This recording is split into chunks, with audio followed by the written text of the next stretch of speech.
Olá pessoal, vamos agora dar início à segunda parte do nosso módulo 2 da disciplina Introdução à Educação à Distância. Nós vamos falar um pouco dos atores e dos instrumentos usados na EAD, o tutor, o professor, o estudante, as mídias e as tecnologias.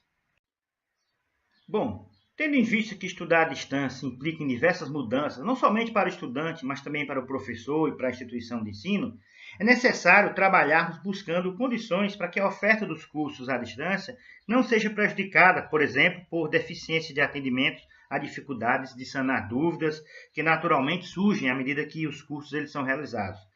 Para isso, a tutoria é considerada uma peça-chave na ação da aprendizagem à distância. O tutor é um elemento imprescindível na EAD, principalmente porque ele é responsável por acompanhar o estudante ao longo de todo o curso, diferentemente de um professor que acompanha geralmente durante a sua disciplina. Então, o tutor ele deve criar condições mínimas para que o estudante ele não sinta tanta diferença em relação ao estudo presencial. Ele deve ser responsável na promoção da interação entre os estudantes, incentivando cada um a pesquisa e, claro, promovendo a construção coletiva do conhecimento. É também frequentemente convidado a participar do processo de avaliação. Os tutores eles têm a habilidade e podem participar também de diversas atividades avaliativas dos alunos. Essa palavra tutor, ela está balizada na definição de Arétio, faz referência a uma figura que exerce a proteção, a tutela, a defesa ou salvaguarda de uma pessoa necessitada em sua primeira concepção. Ou seja, o tutor é aquela pessoa que auxilia o estudante em todos os momentos do curso que envolvem a aprendizagem. É a pessoa-chave no curso que tem a preocupação de tornar o seu estudo mais agradável e completo. Ou seja, aquela pessoa que está ali sempre incentivando. Então, ele é responsável pela motivação, por estimular o engajamento, por dar atenção e o suporte necessário para os estudantes. Já o professor é o profissional qualificado que é responsável por gerir o processo de ensino e aprendizagem, colocando o estudante em contato com o seu objeto de estudo e aí consolidando o seu aprendizado. Como no modo presencial, ele ainda é responsável pelo planejamento da disciplina, pela organização do conteúdo, conforme as diretrizes do projeto pedagógico do curso e da ementa da disciplina. Então, o professor ele deve estabelecer a fundamentação teórica para a disciplina sob sua responsabilidade. Ele vai selecionar os materiais nas diversas mídias que servirão de apoio para o desenvolvimento pedagógico dos estudantes. Ele vai definir quais são as atividades mais apropriadas ao contexto da disciplina que ele vai ministrar. Vai definir as competências, as habilidades e atitudes na qual os estudantes precisam desenvolver e acompanhá-los também nesse desenvolvimento. Deve estar sempre preparado para motivar, orientar e avaliar os estudantes e também guiar o estudante na construção do seu conhecimento, utilizando os recursos disponíveis que ele tem na educação à distância. Já em relação ao estudante, ele como elemento central nesse processo de aprendizagem à distância, porque tudo é voltado para a sua aprendizagem, dele são exigidas novas posturas e atitudes em relação ao seu modo de estudar. É exigido dele maturidade, autonomia, iniciativa e principalmente a colaboração nessa construção do conhecimento coletivo. Do estudante também são sugeridas algumas estratégias para essa sua aprendizagem. Em relação às atitudes, o que ele deve aprender é importante e relevante no contexto profissional que ele está se formando. Pessoas que não se movem para o aprendizado são permanentemente limitadas. A autoavaliação indica que o aluno ele deve revisar a informação com regularidade e preparar-se para as avaliações seguintes. A autoavaliação é de suma importância para saber se os estudos estão realmente surtindo efeito. É exigido também uma concentração. O aluno ele deve prestar atenção, escutar e não se distrair com facilidade. Independente dele estudar em casa, no trabalho, onde for. Isso gera situações que fazem com que o aluno ele se desconcentre com certa facilidade. Então, ele tem que administrar isso. Tá? Em relação às ferramentas de estudo, sempre adotar um enfoque amplo e tirar proveito dessas ferramentas na realização de exercícios, problemas, buscar outras fontes de informação. Procure utilizar todas as ferramentas possíveis, tá? No próprio ambiente virtual que é disponibilizado. Outra coisa importante é o processamento da informação, né?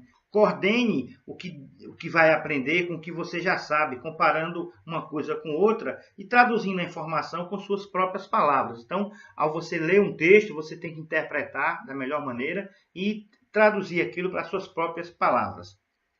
Em relação à seleção de ideias, detecte as principais ideias e os pontos fundamentais de um texto, né? Use o senso crítico para saber exatamente explorar aquilo que é mais importante. Outra coisa, não decore simplesmente. Entenda, faça um resumo com aquilo que é mais importante, destacado no seu conteúdo, né? No material que você está estudando.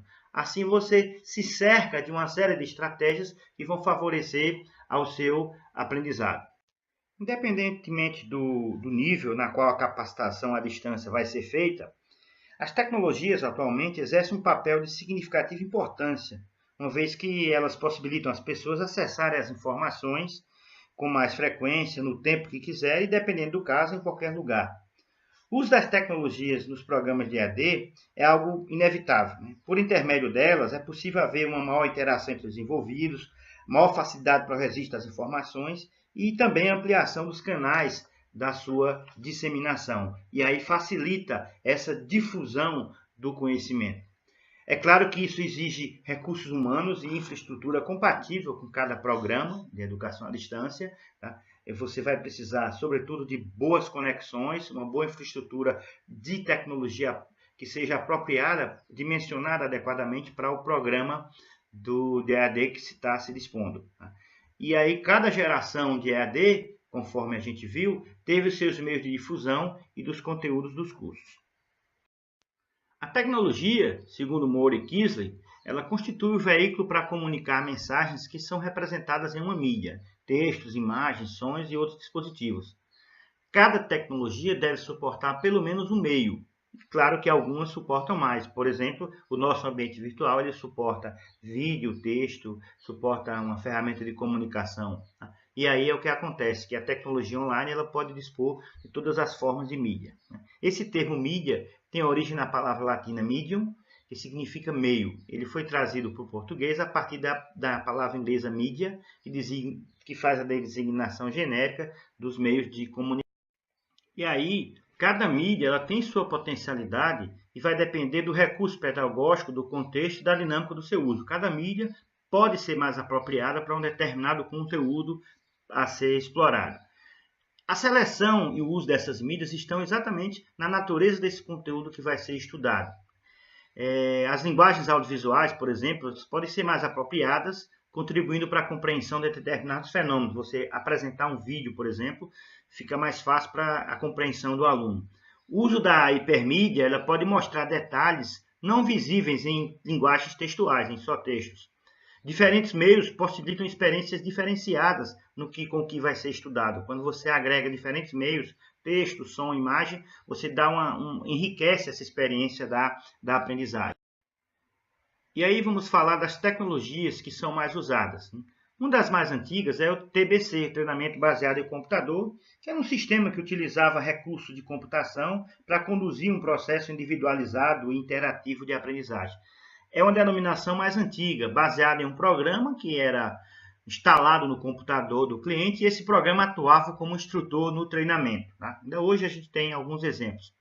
Existe a teleconferência, que é a transmissão de programa ao vivo via satélite e receptores instalados em locais de sala de aula. Nele acontece uma comunicação unidirecional, ou seja, só o professor apresenta o conteúdo com baixa ou quase nenhuma interação. Não há uma interação, né, dos agentes. Os alunos não podem perguntar, ou se pode, é muito limitado, há uma quantidade muito baixa de interação. Existe a videoconferência, que também é uma transmissão de programa ao vivo, usando satélite ou rede de comunicação, geralmente para um público menor e com uma maior possibilidade de interação. Tá? Pode acontecer exatamente essa comunicação bidirecional. Quando essa videoconferência ela usa a infraestrutura da internet, ela é também chamada de webconferência. Tá? É um outro termo atualizando a videoconferência. E a internet, claro, é sem dúvida a principal tecnologia utilizada hoje na modalidade EAD, tá? Porque permite o compartilhamento, a rápida difusão de diferentes tipos de conteúdo, tá? e com o avançar da conexão, do melhoramento das conexões, tá? A gente percebe também um avanço progressivo das metodologias baseadas na internet, né? E aí a vantagem é que ela integra ambientes virtuais, com mecanismo de busca, com repositório de conteúdo, bibliotecas virtuais, ou seja, uma série de conteúdos que ajudam nesse processo educacional. E aí, uma grande vantagem é aproveitar a habilidade natural dos alunos na utilização.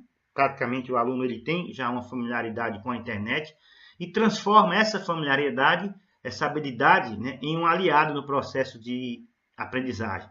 É claro que a gente tem um problema de conexão em lugares mais remotos, dificuldade de conexão, mas aos poucos isso está avançando. Também pode acontecer a dispersão, porque o usuário, o aluno está ali assistindo a aula e recebe uma mensagem, quer olhar um blog, quer olhar um site e termina tendo dispersão. Existe um problema de segurança também, né, de informação, a segurança da informação, que tem que ter, o aluno tem que se cercar também para não ter seus dados vazados, ele tem que saber onde é que ele vai pesquisar, os sites que ele vai visitar para pegar material. E, claro, a qualidade dos cursos, né? Existem cursos que primam pelo planejamento, pela qualidade, pela responsabilidade com seus alunos, e existem outros que não têm essa preocupação toda. Ainda sobre o uso de mídias e tecnologia na EAD, todas essas inovações tecnológicas que foram levadas à educação, elas fizeram com que os professores eles pensassem, né, nos mais diversos usos e possibilidades da tecnologia. Então, cada momento eles estão se adaptando e se adequando, usando tecnologias em prol do processo de ensino-aprendizagem. E exatamente por isso, a gente tem que usar todo o arsenal tecnológico em favor dessa melhoria do processo de ensino-aprendizagem. É destacado também que a comunicação ela precisa ser sempre bidirecional ou multidirecional, no sentido que eu não posso simplesmente transmitir uma informação sem ter o feedback, sem ter o retorno do meu público-alvo, do meu aluno.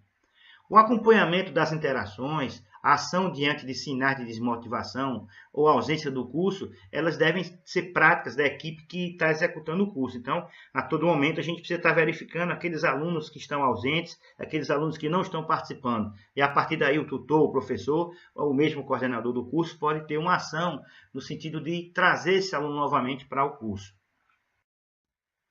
Com isso, a gente chega no final desse módulo 2, a gente sugere que vocês leiam o capítulo, né, do livro texto, interajam no fórum do módulo, tem uma atividade prevista lá, tá certo? E até a próxima, tá certo? Um grande abraço.